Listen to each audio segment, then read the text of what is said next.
आधार, bank से लेकर GST तक आज से बदल गए हैं कई नियम, जिसका आपकी जेब और आपके जीवन पर भी पड़ेगा सीधा असर।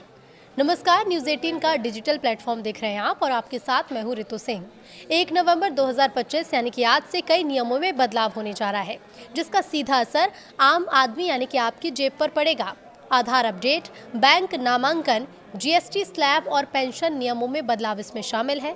यूआईडीएआई ने बच्चों के आधार अपडेट को मुफ्त कर दिया है, तो वहीं बैंक अब अधिक नॉमिनी जोड़ने की अनुमति देंगे। पेंशन भोगियों को समय पर जीवन प्रमाण पत्र भी जमा करना होगा। तो 1 नवंबर 2025 यानी कि आज से कई नियमों में बदलाव होने जा रहा है, जिसका सीधा असर आप पर पड़ेगा। आधार अपडेट चार्ज और बैंक नॉमिनेशन में बदलाव से लेकर नए जीएसटी स्लैब और कार्ड फीस तक में बदलाव हो गए हैं। तो आइए जानते हैं कि आज से कौन से बड़े बड़े बदलाव हुए हैं, क्या क्या बदल रहा है। सबसे पहली चीज़ है आधार अपडेट की fees. Unique identification authority of India ने बच्चों के आधार कार्ड के बायोमेट्रिक अपडेट पर लगने वाली 125 रुपये की फीस माफ़ कर दी है। यानी कि अब 1 साल तक बच्चों का आधार अपडेट बिल्कुल मुफ्त में कराया जा सकेगा। वयस्कों के लिए नाम, जन्मतिथि, पता या मोबाइल नंबर अपडेट कराने पर 75 रुपये और बायोमेट्रिक डिटेल्स बदलवाने पर 125 रुपये फीस पहले की तरह देनी होगी। दूसरा बदलाव है बैंक के नए नॉमिनी नियम। 1 नवंबर यानी आज से बैंक ग्राहकों के लिए नॉमिनी से जुड़ा एक बड़ा बदलाव लागू होगा। अब एक अकाउंट, लॉकर या सेफ कस्टडी आइटम के लिए 4 लोगों तक को नॉमिनी बनाया जा सकता है। ये बदलाव परिवार के लिए आपात स्थिति में फंड तक आसान पहुंचाने और मालिकाना हक के झगड़े से बचाने के लिए किया गया है। साथ ही नॉमिनी जोड़ने या बदलने की प्रक्रिया भी अब पहले से काफ़ी आसान कर दी गई है। एसबीआई कार्ड से डिजिटल पेमेंट पर अब चार्ज लगेगा।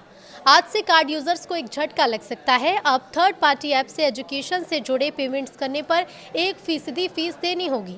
इसके अलावा एसबीआई कार्ड से 1000 रुपये से ज़्यादा डिजिटल वॉलेट लोड करने पर भी 1% फीस लागू होगी। यानी ऑनलाइन ट्रांजैक्शन करने वालों की जेब पर अब थोड़ा एक्स्ट्रा बोझ बढ़ेगा। पेंशनर्स के लिए एक ज़रूरी अलर्ट है।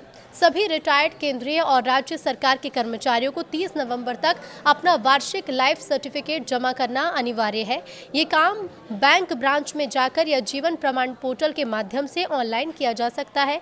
यदि समय पर प्रमाण पत्र जमा नहीं किया गया तो पेंशन भुगतान देरी से या फिर बंद हो सकता है।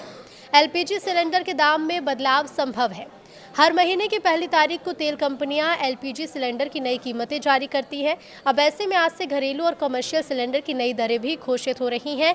देखना होगा कि त्योहारों के सीजन में आम जनता को राहत मिलेगी या फिर उनकी रसोई थोड़ी महंगी हो जाएगी। नए जीएसटी स्लैब लागू होंगे। 1 नवंबर से सरकार नए 2 स्लैब जीएसटी सिस्टम की शुरुआत करने जा रही है। पुराने 5%, 12%, 18% और 28% वाले 4 स्लैब को खत्म कर दिया जा रहा है। अब कुछ खास वस्तुओं पर ही स्पेशल रेट लागू होगा, जबकि लग्जरी और सिन गुड्स पर 40% टैक्स देना होगा। सरकार का उद्देश्य टैक्स स्ट्रक्चर को सरल और पारदर्शी बनाना है। एनपीएस से यूपीएस में जाने की आखिरी तारीख।